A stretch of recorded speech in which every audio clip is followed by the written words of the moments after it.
우리는 어제 히브리서 8장을 보았습니다. 히브리서 8장에서는 새 언약의 대제사장이신 예수님에 대해서 보았습니다. 예수님은 대제사장이신데 새 언약의 대제사장이세요. 그러니까 새 언약을 자신의 피로 체결하신 또 비준하신 대제사장이 되십니다. 새 언약의 내용은 무엇입니까? 바로 내가 나의 법을 그들의 마음과 생각에 두고 기록하리라. 즉 겉에만 바꾸는 것이 아니라 속을 바꾸는 것이죠. 내면의 이 법과 경향성을 바꾸는 것입니다. 하나님의 언약 안에 머물러 있지 않는 그들을 그냥 다 없애버리셔도 주님은 정의로우시고 또 자비하신데, 주님은 그들을 그냥 두지 않으시고 새 언약을 체결하셨어요. 그 새 언약의 또 다른 내용은 무엇입니까? 관계성이죠. 나는 그들의 하나님이 되어주고 그들은 나의 백성이 될 것이다. 우리가 될 것이다. 또 각각 더 이상 옛날과 같은 수준이 아니라 더 깊이 하나님을 알게 될 것이다. 내가 그들의 불의를 긍휼히 여기고 그들의 죄를 다시 기억하지 아니하였느니라. 아니하리라. 이것이 새 언약의 내용입니다. 사람이 감당할 수 없는 내용이죠. 그 죄를 다시는 기억하지 않으리라. 이전 일은 기억도 하지 않으리라. 이 새 언약을 우리에게 적용케 하시기 위하여, 이 언약을 우리가 실체로 받아 누리게 하시기 위하여 예수님이 피 흘리신 겁니다. 옛날 언약에서는 끊임없이 짐승의 피가 드려져야 되고 제사장들이 돌아가면서 세습하면서 그 일을 감당해야 됐지만, 이제 더 좋은 언약이 왔으니 그 언약을 위해서는 더 온전한 제물이신 그리스도의 단번의 제사, 그 자신을 몸으로 들이신 그 온전한 제물, 그 보배 피가 흘려진 것입니다. 그러므로 이 복된 새 언약을 주시기 위해 영원한 자신을 들이신 예수님을 기억하면서 이 예수를 더욱더 굳게 붙잡아야 되지 않겠느냐. 이것이 바로 히브리서 저자가 성령 안에서 우리에게 얘기하는 겁니다. 여러분, 제가 한 번은 아프리카에서 실제 현지인이 원숭이를 사냥하는 걸 봤어요. 이렇게 비스듬한 땅굴이 있는데요, 그 안에 원숭이가 바나나를 알지, 아니면 그가 호기심을 가질 만한 큰 물건들을 이렇게 길이로 이렇게 길게 넣어서 그 원숭이가 잡으면은 절대로 물건과 함께 손이 못 나오게 이렇게 돼 있어요. 사람이 그것을 넣어놓고 이제 잠깐 피해 있습니다. 그럼 원숭이가 기가 막히게 와서 호기심에 그것을 어떻게든 빼내려고 하죠. 근데 그때 사냥꾼이 나타나요. 희한하죠? 그걸 놓고 도망가면 되는데 죽을 힘을 다해 그걸 빼려고 그러다가 결국 잡힙니다. 어떤 곳에서는 좀 목이 좁은 항아리를 이용해서 손만 좀 들어갈 수 있는 그런 항아리를 이용한다고도 하는데요. 마찬가지죠. 그 손을 안 놓고 끝까지 집착하다가 잡히는 겁니다. 여러분, 우리가 이 복된 예수님의 피로 말미암은 새 언약을 우리의 것으로 삼으려면 옛날 것을 다 버려야 됩니다. 제가 어제 말씀드렸죠? 제사의식이나 외형적으로 보면은 기독교는 진짜 매력 없어요. 세상의 이방신들을 보세요. 화려한 건축 양식, 정교한 예배 의식, 음악도 세련되고 천장도 높고, 또 이른바 성직자들이라고 하는 사람이 입는 옷도 좀 멋지고요. 그러나 그리스도를 참되게 섬기는 자들은 이 언약을 앞세우기 때문에 소박하게 단순하게 예배합니다.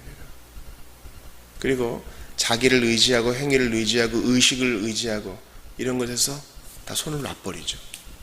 그리고 더 좋은 것을 얻습니다. 더 좋은 걸 얻으려면 옛날 거 놔야 돼요. 다 취할 수 없어요. 그 원숭이에게 더 좋은 것은 뭐예요? 생명, 사는 거잖아요. 근데 그 장난감 같은 거 먹을 거 그 한 조각 때문에 더 좋은 생명까지 내어버린 것입니다. 우리는 정말 똑똑해야 돼요. 더 좋은 언약을 받기 위하여 이 세상 것들을 다 배설물로 취급해야 됩니다. 그리고 사실 누릴 만큼 누려보세요, 여러분. 별거 없어요. 아이, 목사님 뭐 다 누려봤습니까? 이렇게 물어보실 분도 계시겠죠. 근데 우리가 다 누려보진 않았어도 조금씩 맛을 보거든요. 예를 들어서 먹는 거 생각해 보세요. 뭐 대단한 운동선수가 아닌 바에야 라면 한 그릇 먹고 거기다 밥까지 비벼 먹으면 아주 기분 나빠지고 속이 더부룩하고 더 이상 뭐 먹을 수가 없어요. 여러분 뷔페 한번 가보세요. 정말 오늘 본전을 찾겠다 해도 샐러드랑 음료수까지 이렇게 한 접시 먹으면 더 먹을 생각 거의 없을 겁니다. 우리의 육체의 소욕은 다 그 한계가 있어요. 그러나 새 언약으로 말미암는 기쁨은 영원 무궁합니다. 계속 증대돼요. 그러므로 우리는 나의 행위와 이 세상 정욕에 빠진 것들 다 손 놓고 더 좋으시고 탁월하신 예수님을 붙들어야 됩니다. 예수님이 주는 즐거움은요, 사람이 주는 것과 달라요. 여러분 어떤 모임에 한번 갔을 때 참 그 자리에서는 웃고 떠들고 좋다가 끝나고 집에 오면 막 허전하고 험하고 그런 거 느껴보신 적 있어요? 뭐 가까운 사람과 허물없이 이 얘기 저 얘기 다 했는데 그 당시에는 뭐 눈물 나기 재밌고 그런 것 같은데 이상하게 허무하고 그런 거예요. 미래를 좀 알아보려고 사주를 보고 타로점을 보고 앞으로 어떻게 될지 너무 궁금하잖아요. 그래서 그거 알면 뭐해요? 그게 내 삶을 본질적으로 안 바꿔줘. 그냥 운명론적으로 그런가 보다 좋은 희망을 갖고 또 나쁘면은 조심해야지 또 두려움을 갖고 그 정도지. 우리의 내면을 나의 법을 너의 마음에 기록할 거야. 그런 변화는 없어요. 그러나 새 언약으로 말미암은 변화, 복음으로 말미암은 변화는요, 희한해. 사람이 희한해. 완전하진 않죠, 이 땅에서. 그러나 하나님을 향해 굽어지게 돼서 범사에 자족하게 돼요. 범사에 자족하게 돼요. 지금 만족해요. 그리고 함께 고통을 나누고 싶어하고 삶의 질이 차원이 달라지는 거예요. 그러므로 이 새 언약을 귀히 여기십시오. 오늘 히브리서 9장은 이것을 이제 구약의 예법에 따라서 손으로 지은 성소와 온전한 성소를 비교 대조해서 설명하고 또 그리스도의 희생으로 이루어진 속죄에 대해서 얘기하고 있습니다. 히브리 기자는 이미 독자들이 모세의 율법에 대해 특별히 그 성막의 예법에 대해 잘 알고 있을 거라 생각하면서 5절에 보시니까 이것들에 관해서는 이제 낱낱이 말할 수 없노라 그렇게 얘기합니다. 그것은 모형이다. 그것은 그림자다. 얘기합니다. 근데 우리는요, 여기에 대해 낱낱이 좀 알아야 돼요. 그러면 이 구약과 신약을 연결하는 방법을 잘 모르고 그걸 잘 배운 적도 없고, 그래서 제가 정말 구체적으로 기도하고 있는 거 있습니다.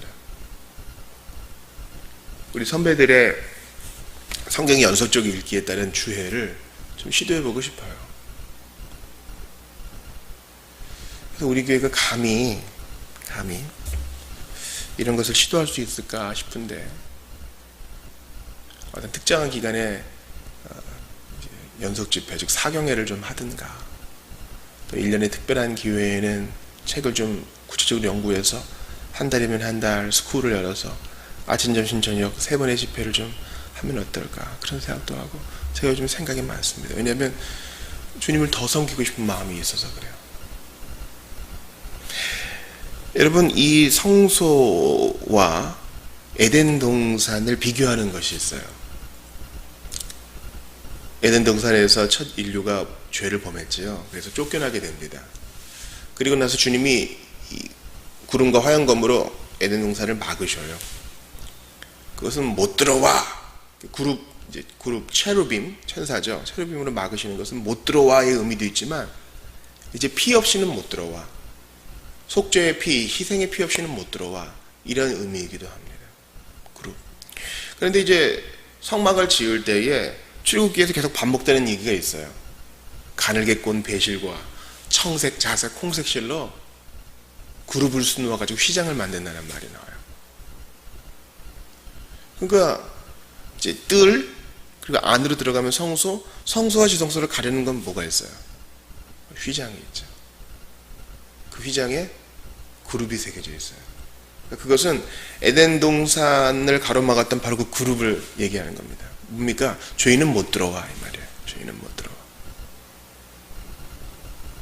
근데 1년에 한 차례 대제사장이 들어갈 수 있을 때에는 피를 뿌리고 들어가죠. 금향로를 피우고, 즉 기도와 그 피로, 속죄의 피로만 들어갈 수 있는 겁니다. 1년에 한 번씩 하는 거예요. 대제사장은 자기를 위해 먼저 속죄한 후에야 백성들의 죄를 이제 가지고 들어가서 어떻게 합니까? 속죄소, 시은조에다가 그 피를 뿌리죠. 왜냐하면 두 그룹이 모세율법을 10계명을 내려다보고 있어요. 엄위한 말씀이죠. 누구든지 이 말씀 그대로 하나라도 어긴 자는 다 어긴 자다. 그 언약궤 안에는 또 하나님 말씀이 있고요. 주님이 거기에 그 뚜껑에 내가 임하겠다. 거기가 내 보좌다. 이렇게 말씀하셨는데 그 엄위한 자리에 누가 설 수 있어요? 피 뿌림을 받은 자. 속죄 받은 자만 갈 수 있어요. 그것도 한 명만. 백성들을 대신해서. 그래서 예수님이 운명하실 때 마태복음에 보니까 휘장이 위에서부터 아래로 쫙 찢어졌다 그래요. 이제 더 이상 에덴 동산을 가리는 그 그룹, 성소와 지성소를 가리는 그 그룹이 이제 없어진 거예요. 그리스도의 피로 누구든지 갈 수 있다.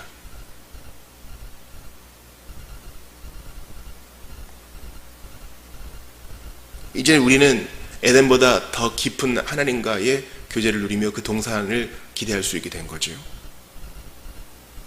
예수님의 피는 대제사장이 가져오는 피와 다르게 영원한 속죄의 피이기 때문에 이제 다시 그 제사가 반복될 필요가 없고, 예수님은 이 땅의 대제사장처럼 자기 죄를 속죄할 필요 없으신 완전하신 분이기 때문에 지금도 하늘 성소에서 우리를 위해 기도하시고 우리를 위해 일하신다. 그것입니다. 그러므로 우리 히브리서 저자의 결론을 보세요.